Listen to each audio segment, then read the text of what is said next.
This meeting is being recorded. I want to have a conversation about a topic I've bounced into over the last 20 or 30 years, and that is money a game, or better yet, is the game of money something that we can all play and we can all win? Because again, if you're going to play a game, you want to win, right? So I thought nobody better to bring on a 10-year Wall Street veteran, Taylor from Life Goal Investments. Taylor, how you doing, man? Thanks so much for having me. As always, this is an exciting topic because this is personal finance 101. That's what you're talking about here. It's like, how do we get this right? It's the biggest game that you need to play and win every single day, that, outside of, health and other things like that and your family. Like, this is the game that we play. We got to be good at it. So let's talk about it. So again, if I were to ask you point blank, is there a game of money? What would you say? 100%. Okay, because there is a game. There are rules. Some of these rules are well known. Some rules might be unspoken.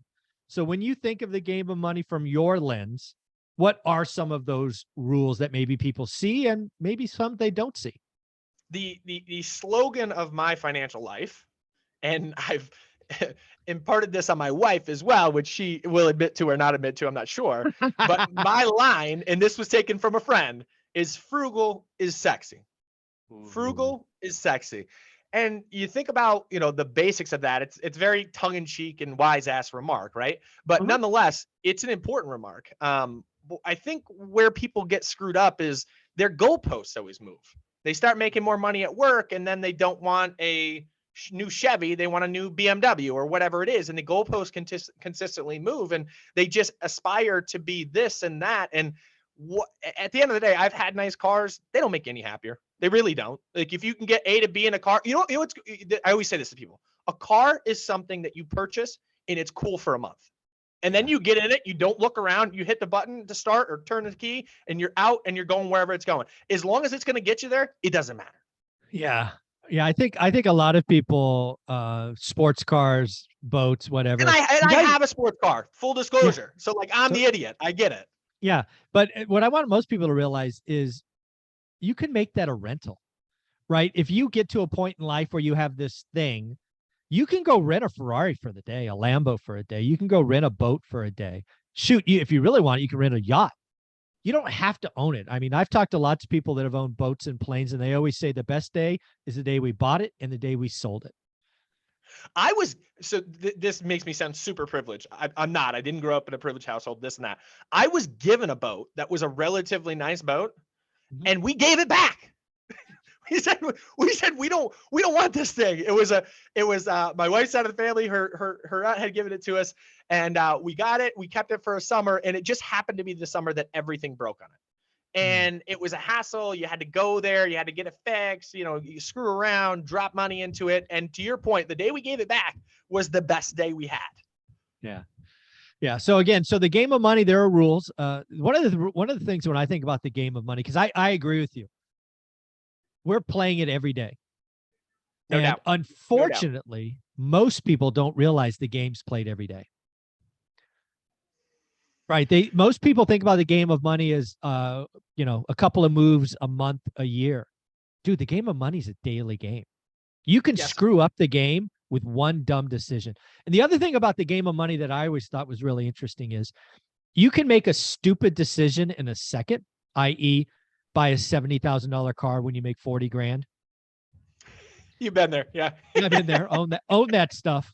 But when you make a good move, it often takes years to pay off.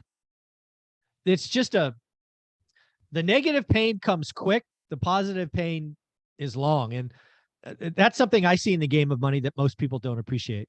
And one of the things we just talked about is kind of the vortex or the matrix that you called it of time sucking. Yes. That's instant gratification that the world has built into our nature. These short burst videos that are so entertaining, like that is the exact opposite of people winning financially. And I always say this when you talk about investing, because that's obviously what I do.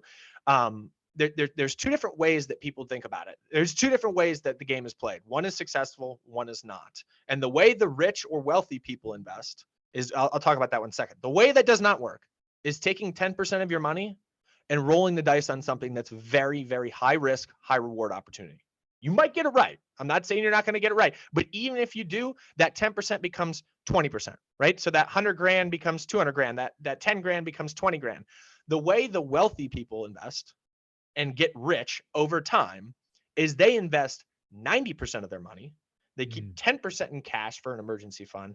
And that 90% is put into a mix of assets that they can stomach the volatility of. They'll never have to sell out of it. They understand the risk to the portfolio, and it's something that's a slow and steady grind higher. And that 100,000 becomes $500,000 over 20 years, whatever the number is. But again, they don't get something that's super high risk because they get their hands scorched in a bad time like 2022, and then they get scared and they say, I'm never investing again. Investing works over time. It doesn't work all the time. Yeah. The other thing I like about the game of money is we have evidence that you can win, right? How many self-made millionaires in a couple of decades are there, right? The people that have trust funds and all of that, cares. That's awesome. 5%. You're looking at two guys here on this video who are self-made. Taylor did a little faster than I did, but again, we both got to the end of the game. Well, frankly, the game's still going, but we both got you won or you pass go or whatever that is. And I look at all the self-made people. And again, that's part of what I'm trying to do in my Twitter feed and Instagram is look for self-made people. It could be done by all of us. And the other thing I really love is every single person on the planet's got 24 hours in the day. It's awesome. Yeah. What on that time aspect, one of the things I have this nagging thing in the back of my head, which is such a gift and such a curse at the same time. It's like, I don't know why this is, and this is really personal and really weird that I'm going to say this, but nonetheless, I get up in the morning and for whatever reason, I have a very big family. So one of the things that I think about is like, am I the first one awake amongst my extended family? Is there someone up before me? And I have one uncle who's up very early. So every time I try to roll back over and go back to sleep for another 20 minutes, whatever it is, I'm like, he's up. He's up. Why am I not up? Let me go up and get after it like he does. And so that is every single day. I wake up and I'm like, what time is it? Is anyone else up? If the answer is yes, I'm not going back to sleep. And it's just because I can't, even if I try, my gears just sit there. Your mind is on. Yeah. I love that. I love that. Yeah. So the game of money is, again, it's played every day by every person around. I will say, even if you want to say you're not playing the game of money, like I have a relatively close to me in the family tree who for the longest time said the game of money doesn't apply to her.